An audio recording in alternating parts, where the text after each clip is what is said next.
Ever played the Ranger class and asked, what the hell is this? A lot of people tend to say that the Ranger class is the most boring one, and honestly, I might agree with them since most of the weapons that are used in a regular Ranger run are either bows or guns. Now, I have done a gunslinger run and a lot of bows only runs in Calamity. However, there is one specific subclass that I haven't checked yet on Calamity, and it might be known as the Specialist class or the Others only, but for Rangers. Basically, I can use Ranger weapons that are not bows or guns, stuff like a blowpipe, a paint gun, or the Starmageddon. Also, I decided for this run to play raw Calamity, and that means I am not allowed to use any quality of life mods, except for the recipe browser. You know me. I finish runs fast because I abuse those mods. Now, how much would it take to finish an entire Calamity run? Or will I get to finish it? Keep watching to find that out.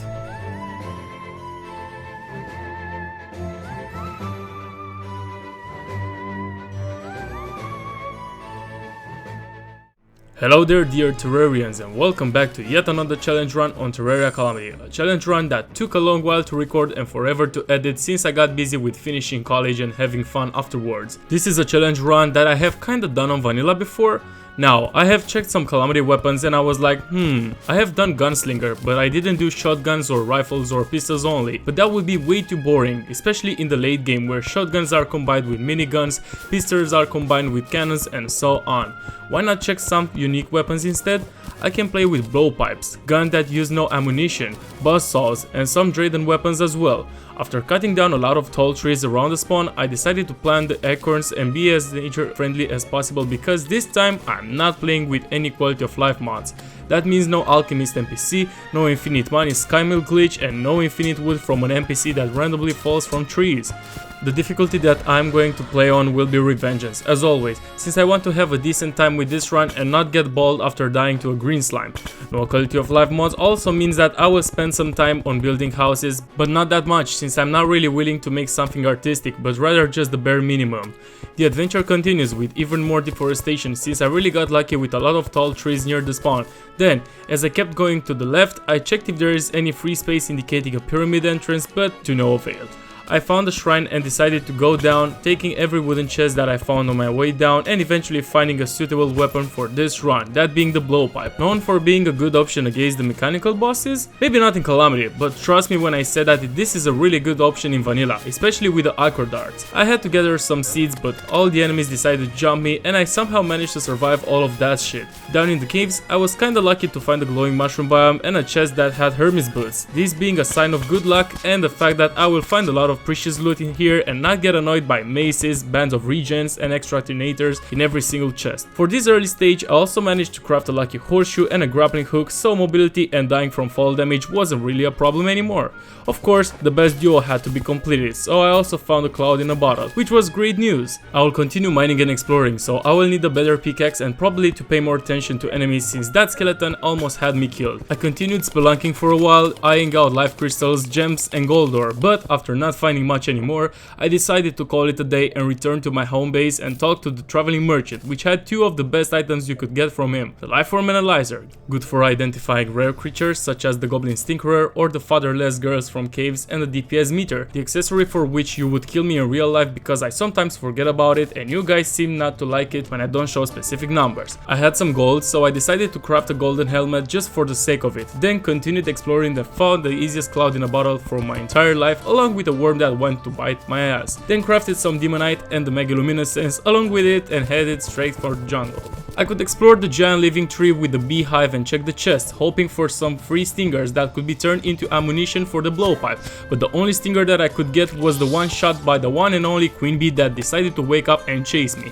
It wasn't despawning and it was enraged, so that meant only one thing: relog. The exploration and caving session continues with me making a elevator and finding some more extra loot, getting attacked on my way down by all these creatures whose sole purpose is to make me hit my table. Unfortunately for them, I am the undisputed king of Terraria, and I say don't die horses when dogs want and survive. Just like that. The lucky streak continues in yet another mushroom biome where I find not one, not two, but 5 life crystals and some chests. Then in the Onyx Drayden laboratory, then in the underground jungle where I managed to get a stinger, turn it into poison darts and decent, just look at that. I got a proper weapon to defend myself with. Next up, some more chests that turn on explosives, some more accessories for movement, some more covering after almost dying, and some more exploring that ended up in the Plantera garden. It's good that I found this place early on because I will know where the temple is. From what I know, it spawns right below the garden. As I kept on progressing, I knew that at some point I will have to start taking on bosses, so guess where I'm heading next? Exactly, this place filled with dry enemies and rolling cactuses. I think you can imagine how I reacted at this point just by watching how I placed the wood. Yep, one more caving session later, I managed to craft an entire golden armor set, getting closer and closer to taking on the first boss. Unfortunately, it would take more than one right click to build an arena, and it's not the first or last time when this would happen. Yeah, this is not something new, but during boss fights I will not commentate. Enjoy the first fight from this run, it being against this dry ass worm called Desert Scourge.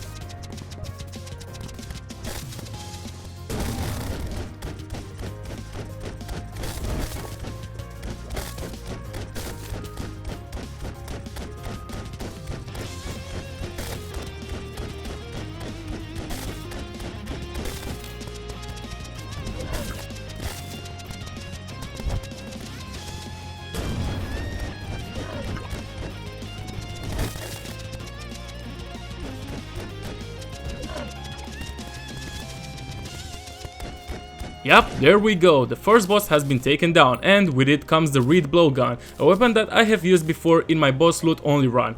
Exploration continued, with me identifying some free space under the sand, getting scammed, identifying even more space, and eventually finding a pyramid and getting the sandstorm in the bottle, which is the best double jump accessory. This Scourge defeated also means new content in the Sunken Seas, with the Gen Clan being fightable. This took as much as the Desert Scourge fight, but in the end I got to meet a Medias, which sold the Coral Cannon, another specialist weapon that I could use in this run. Yeah, it wasn't that special to be honest, however, the weapon to change everything was the Storm Surge, since this weapon could pierce through multiple targets and it was also easy to use. So guess who will be taken down next? If you say the Eater of Worlds, don't worry, you're still right, but before that I want to take the Eye of Cthulhu first. Enjoy!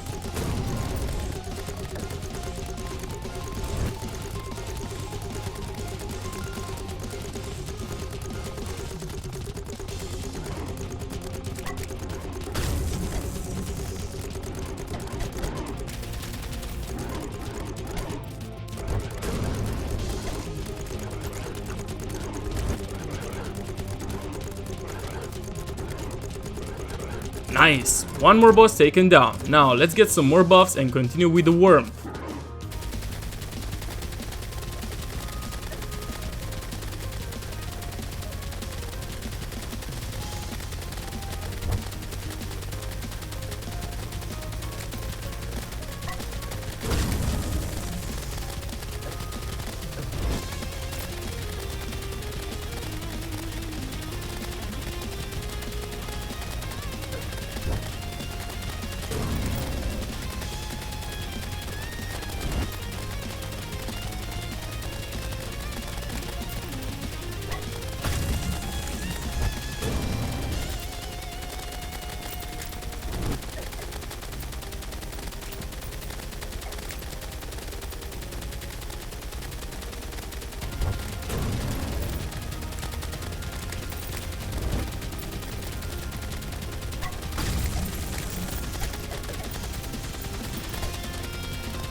That was really easy. The Storm Surge did an amazing job and that kinda made me feel cocky. So cocky that I went straight for the Hive Mind, but failed shortly after.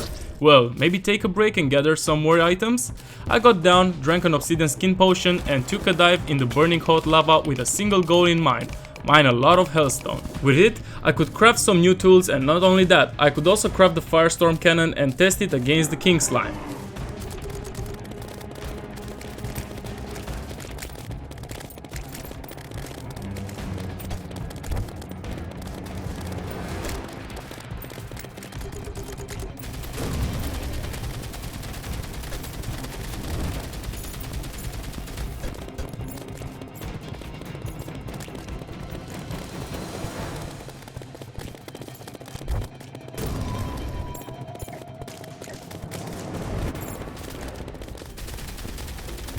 Nice, I got the slimy saddle too. Now let's get some more buffs and get ready to fight the Hive Mind again, hoping for a revenge.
There we go. This is the point that marks the middle of pre-hardmode stage. I still had to explore a bit, so I went to the far right and found a green dungeon. A green dungeon on the right side means a shimmer between the beach and the jungle on the left side, but before I would go there, I would still take on yet another boss for a quick victory.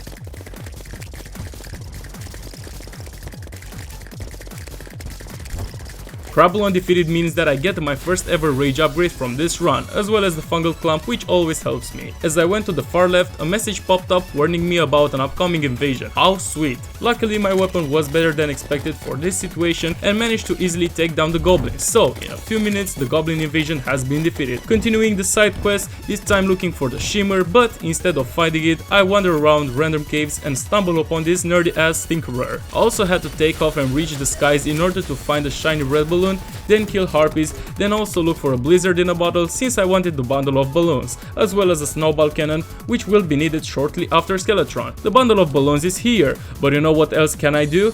Grind even more materials for something extra cool nobody ever saw, a craftable lava charm, and then getting the Terra Spark boots. Again, side quest continues with me building yet another big arena that will be used a lot in the future, as well as mining the meteorite because I could sell it for extra money. Then rechecking the map and noticing that I found a tunnel that leads straight to the shimmer, the place that I wanted to find since I could get some permanent upgrades. I built some houses in here for quick access, then moved the goblin and reforged some accessories and weapons with the money that I had. Now, I was ready to continue with even more bosses.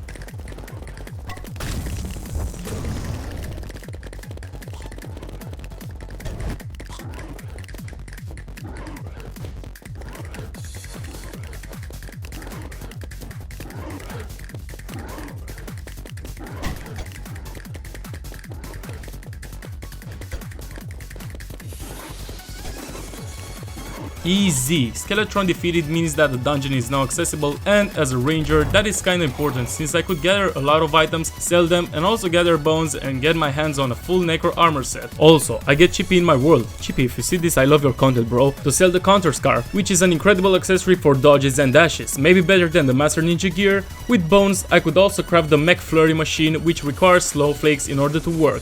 I got plenty of them, then decided to defeat the slime god but stayed too far from it, resulting in a despawn. However, this is the next attempt. Enjoy!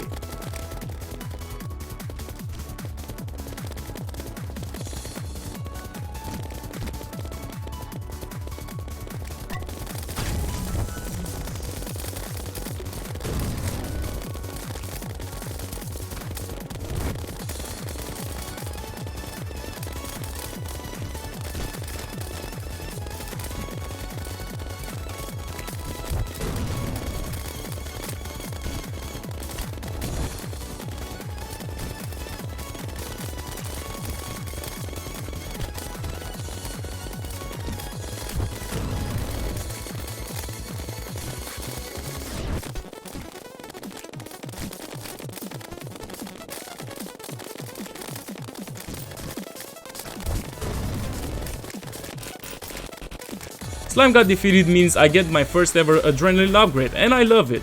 It also means that I get a brand new armor set along with the crafting station and a boost in confidence, considering that the next boss to be defeated is the Wall of Flesh. Before I would do that, I would love to make a hell bridge in order to make sure that I don't mess up because of the towers. Nah, I'm joking, I'm not making any arena. I suppose I will go full freestyle since I have done this before and I know how it works. I was ready, but I forgot something, the buffs. I was ready again, but I forgot something else, the guide voodoo doll. Now, I was ready for real. Enjoy this fight.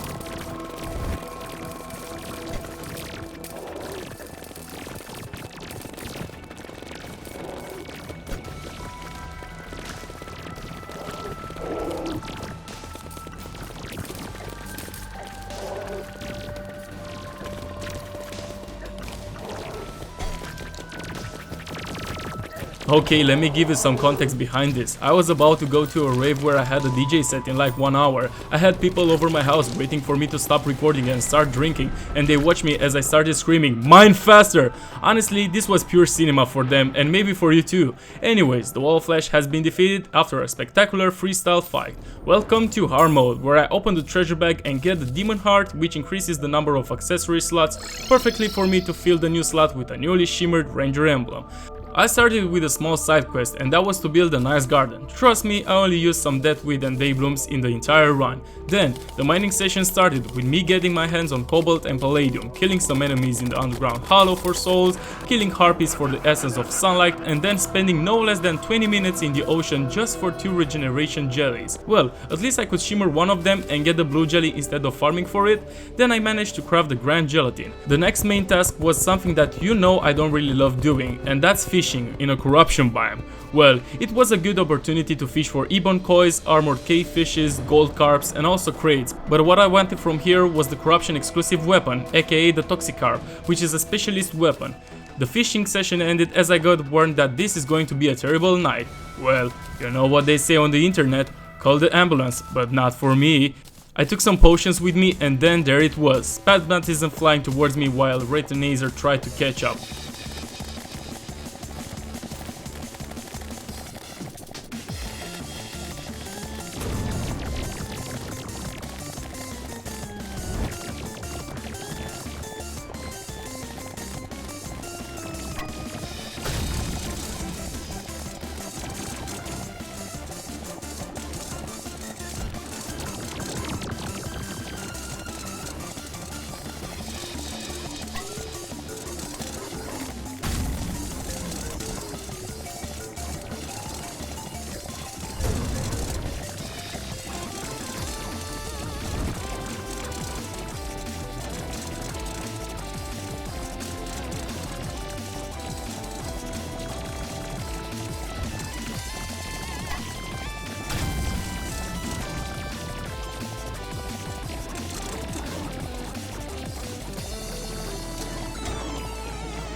Yeah, I had zero doubts that these two would kill me. The Toxicarp was really good, not going to lie. The mining session continues because I want Mithril and Orichalcum. Then I also found a wizard, and this guy apparently sold the candles. I have heard something about the scandal in the Calamity community, but I gave zero fucks as always and moved on. Back home, I got a brand new armor set as well as the speed blaster, which seemed like a pretty cool weapon to use, but unfortunately the damage is not that great, so I guess I will stick to using the toxic arm.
Now, with Skeletron Prime defeated, I know I can craft a brand new weapon called the Buzzkill, and I have no idea what this does.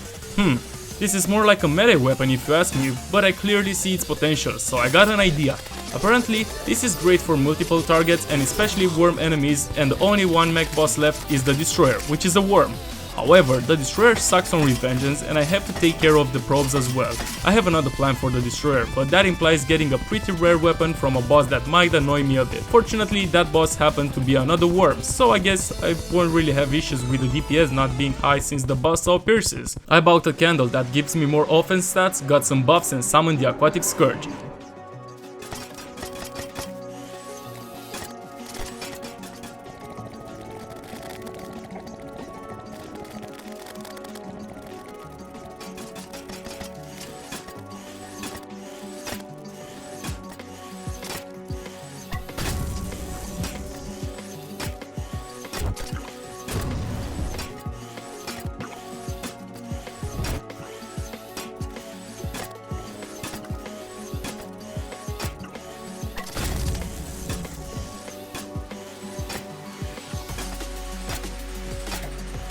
There it was, but unfortunately there was no CC ring in the bag. I tried again, but to no avail, then another attempt and another fail. However, I did not give up, so in a few minutes I got another bag which had a CC ring, and trust me, it's an amazing weapon. Now, I could easily continue with defeating the last mech as well.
Yep, that could have killed me.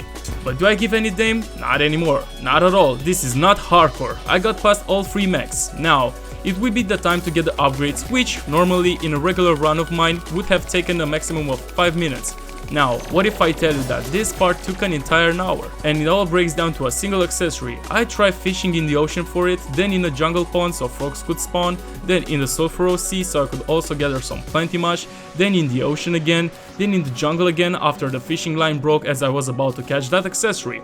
Also got a brand new friend while I was fishing, and as I was getting bored, another frog spawned, so I caught it with a bug net and then managed to craft the frog leg, as well as the mother of all balloons. The grinding session didn't stop here, as I still had to go up to the skies and get some more essences of sunlight and then craft the angel threads. The grind never stops as I start mining titanium and adamantite because I know I can get 2 more weapons. The first one was the titanium railgun, and it does exactly what I expected it to do. It reminds me a lot of the Zapotron from OG Fortnite.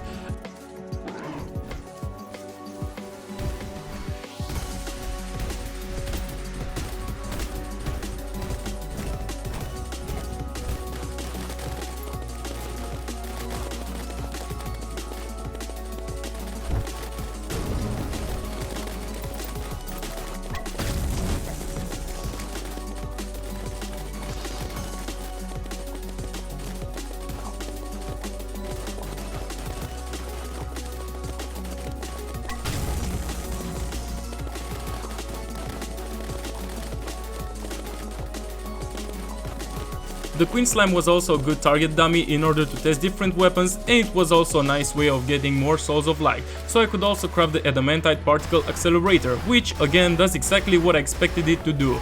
The grinding session moves into the jungle, where I start eyeing out life fruits and chunks of chlorophyte, as well as hunting down the local enemies that are 100 times my size. The result of this grinding session is a brand new chlorophyte armor set, a life fruit overdose, and an extra HP upgrade after killing a few Blood Moon enemies. Now, the moment I have been waiting for, making a big arena for Plantera, since I didn't want to fight it in the garden. What took only 3 clicks in a run took 20 minutes in this run, but am I in a hurry? Not anymore. Also, before defeating Plantera, I also wanted to locate the jungle chest from the dungeon so I could easily access it after defeating Plantera. I found it, placed some markers if I could say so, and then decided to make a tunnel for quick access. Other than that, yeah, I was ready for Plantera and a brand new stage.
Nice! Plantera defeated and an extra jungle key, since I already got one while making the arena. The piranha gun is mine, and trust me, this is a pretty underrated weapon if you ask me. I continue to hunt down some more enemies in the dungeon, but other than maybe crafting the Shrumite armor set, there was no other task that didn't involve killing another boss, so I guess I'm moving on to the next one.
Ashramore Ryu is defeated means another adrenaline upgrade. It also means the enemies from here drop some new weapons, and that's the case for Novas, which happen to drop the Stellar Cannon, an incredibly strong weapon to beast in the future. A new grinding session starts in the freezing cold caverns, then in the arid desert where dry sharks fly towards my position, as well as the angry sand shark, which has to give me the grain scale.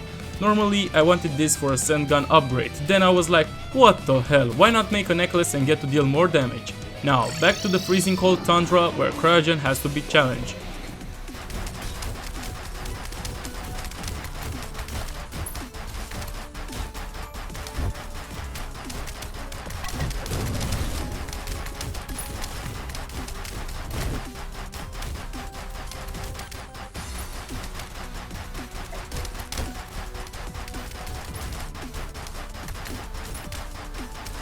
I go from the freezing cold day to a burning hot night because of Calamity's clone.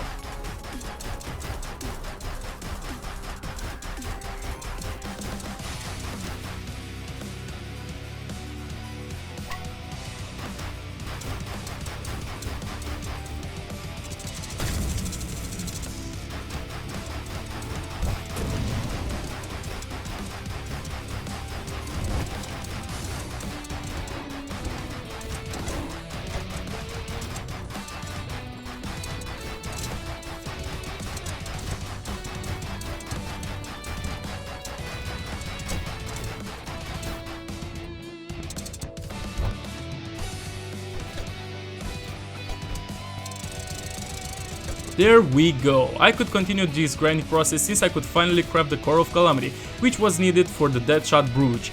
I kinda got cocky again and I was like, what the hell, why not try something different like a skip and maybe try Ostrom Deus? I did it and got pretty far without getting hit, but the lack of potions and mobility eventually came to bite my ass and get me killed.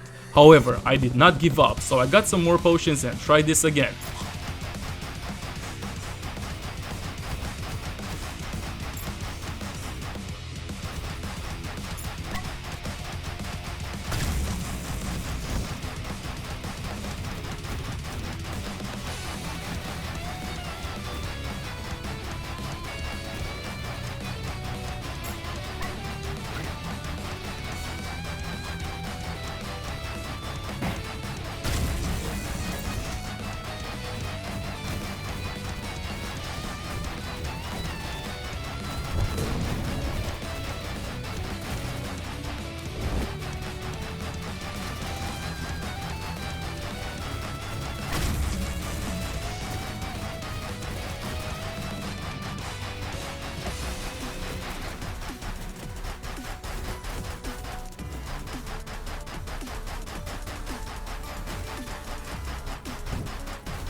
There we have it, Ostrom Deus defeated, but unfortunately no Star Sputer. Well, yeah, I wasn't really willing to fight it again, so I went to the Jungle Temple and proceeded to go on a walk of shame around these corridors and eventually reached the main room, which was giant.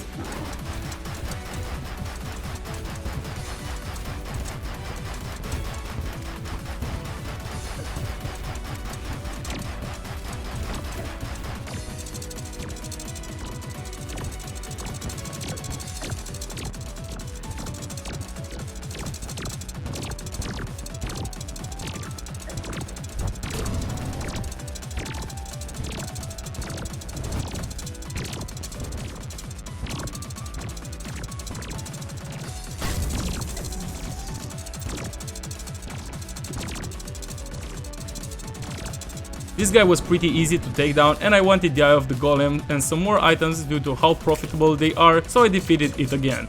The next destination was the Abyss for the first time and I was about to mine a lot of Scoria ore since I wanted to craft a brand new armor set, the Hydrothermic armor set as well as the Barracuda gun, then try to take on Fishron and fail due to being big-headed. I was like, man, let's chill down a bit. Then I defeated Ostrom Deus again and got a Star Sputer.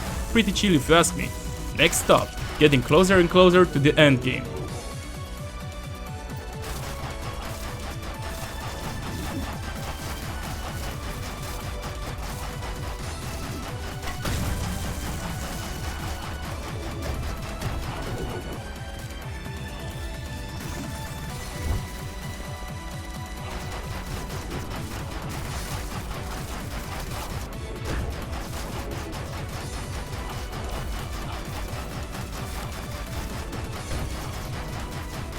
From now on, the lack of quality of life mods will make a difference. Firstly, having to fight each enemy one by one and not really being able to bundle them up and kill them at once.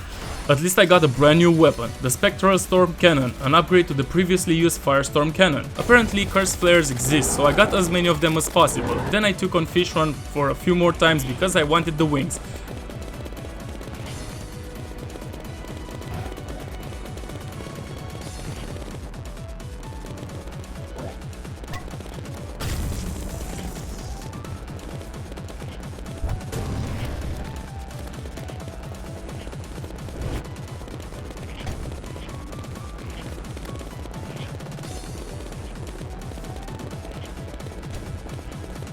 I wasn't lucky to get them on my first try, so I fought again and didn't get them, and again and again and again. Yeah, I wasn't that lucky, so I shifted my focus on getting some other accessories as well, since I couldn't buy them, but in a few minutes and some crafting processes, I managed to get the Ankh shield and therefore the Asgard's Valor. I tried Fishron for one more time and there they were, a pair of Fishron wings, my favorite. I still had to defeat 2 giants from this part of the game, each one unlocking unique and useful perks. Enjoy!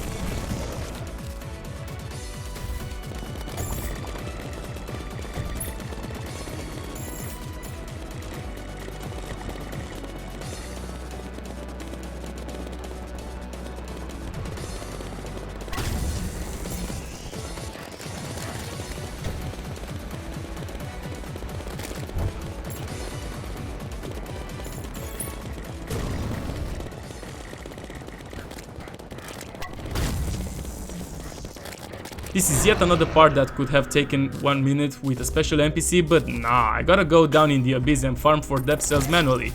Well, the goal was to craft the absorber, so every second spent on the grinding session was worth it due to that accessory being incredibly good. Well yeah, the pillar killing process continued, with me kinda running up more than 50 brain suckers at the same time, then taking down the Stardust enemies down one by one and then finishing with the solar pillar as well once and for all. Now, without further ado, enjoy the Moonlord 5.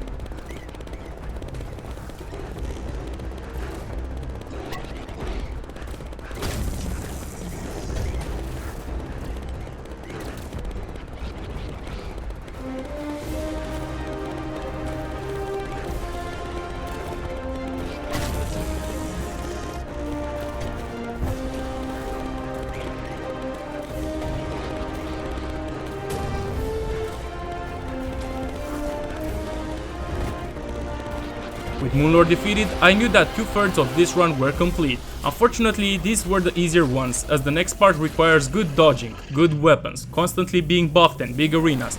This is something that I could try doing, but I will not have the same success as in my other regular runs. This part starts with me gathering even more Luminite than I already had from the Moonlord treasure bag, then crafting the Vortex armor set, as well as the upgrade for the Buzzkill, which yeah, kinda does the same thing but with a wider range and extra projectiles. I could also get the Starfleet, and so I did. Then I decided to test the new weapons against the single boss that could drop useful loot at this point, the Dragon Folly.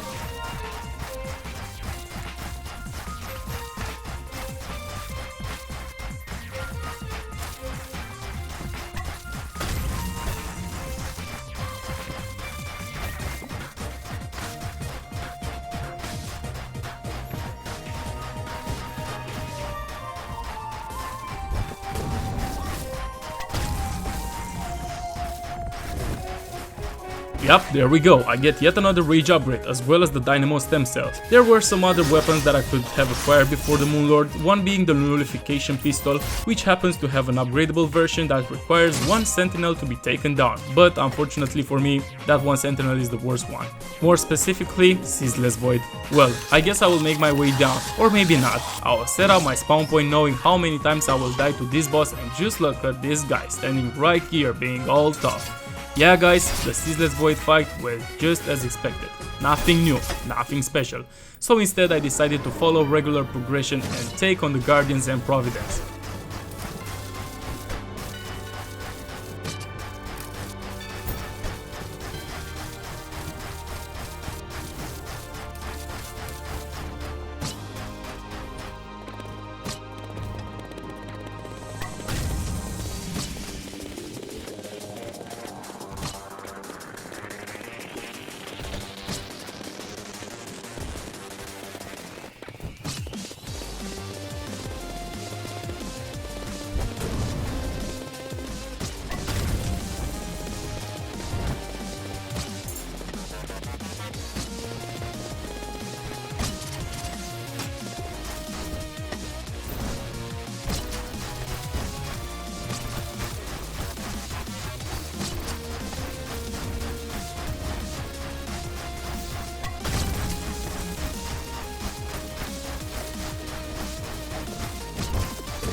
It is a bit different to follow regular progression for this part and not just cheese the hell out of these bosses while using the Omega Blue armor set, but here we go!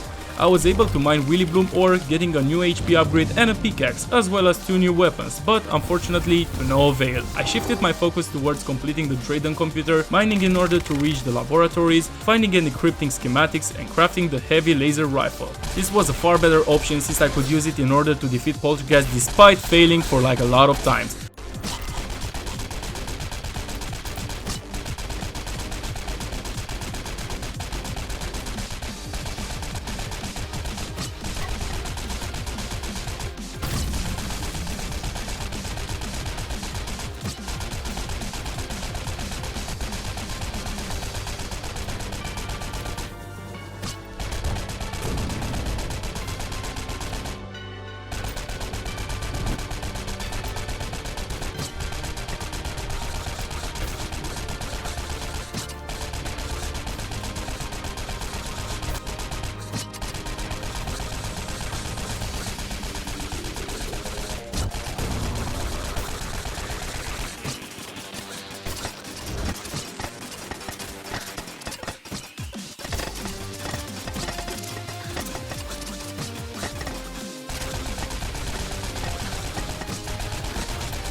Post-plantera defeated, guys. I get to consume the last adrenaline upgrade and to fight some brand new enemies in the deep abyss. The biggest enemy, the air.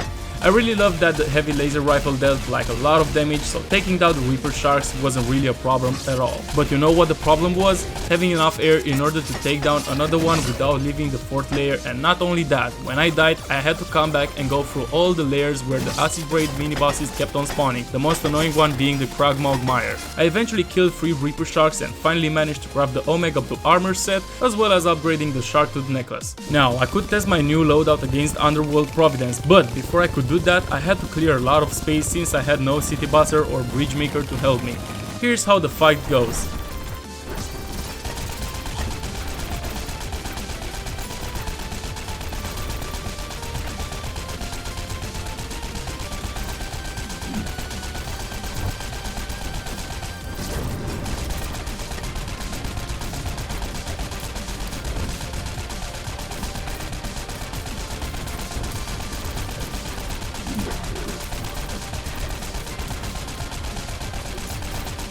This is a win if you ask me. I did not get hit. I swear to God, if you are tripping if you see you were slain on the screen. Future tasks that I could complete? Maybe defeat Joe Duke? Maybe not. Maybe defeat Dog? Maybe not, I suppose. Actually, let's take a short break and do some more fishing since I am running out of ingredients for most of the potions. I tried again and would you take a look at that?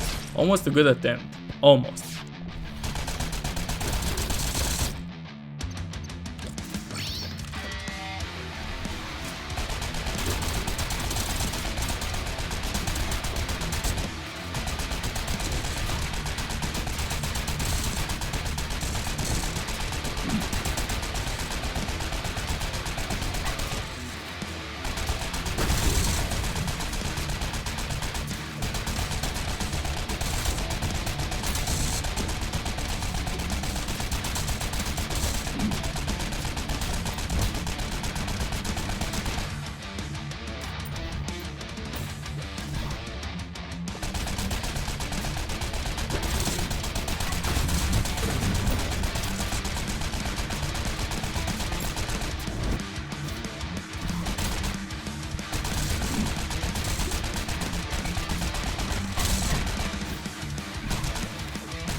Alright, after almost horribly dying for one more time, I managed to take down this fucker of a worm that induced way too much trauma since that infernum rogue and hardcore run. Nice, the Devourer of Gods has been defeated, so how about I start grinding on the events? The Solar Eclipse will be the first one since I want to craft the Starmageddon, which is an incredible weapon especially for single targets. I continued with the other two moons and eventually got every material needed for the new boots, shield, quiver and potions since I have no Cosmelite bars anymore. Well, I guess I'm taking this fucker down one more time and then craft the entire armor set as well as 2 new Tradon weapons and the Dragon Egg.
Holy crap, that was a close one. Not going to lie, but at least Yaron has been killed as well, getting me closer and closer to finishing this run.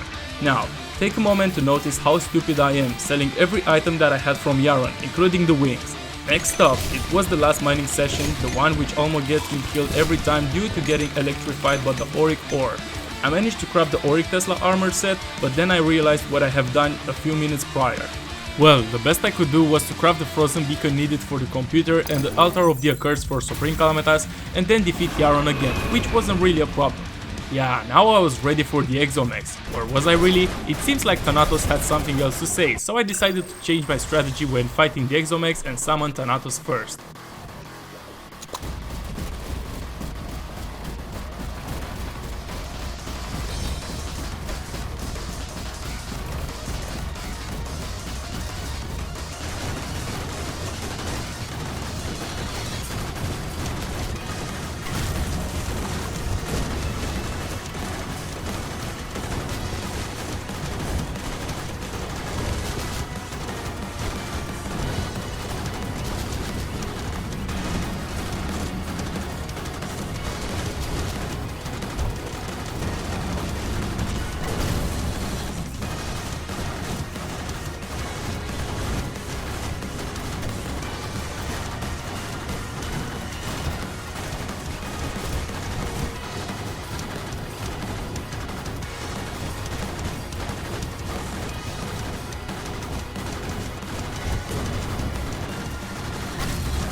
Good, the Exo Mechs are gone and I am closer than ever to finishing Calamity as a ranger specialist.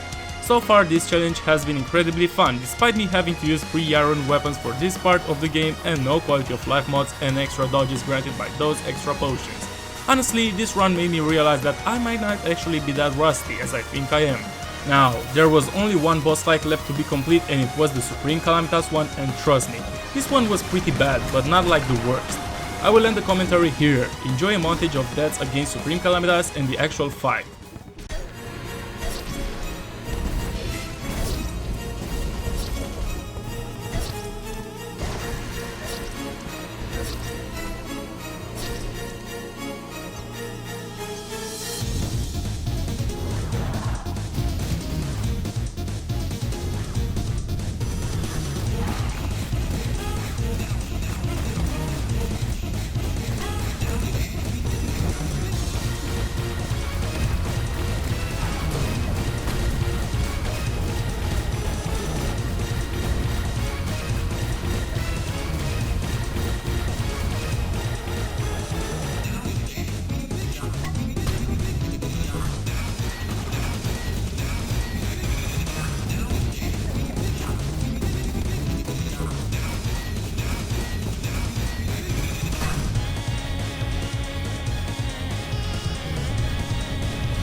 Yeah, just like that, another Calamity run has been completed. Supreme Calamitas has been defeated and I have never been so proud of completing an average Revengeance run before.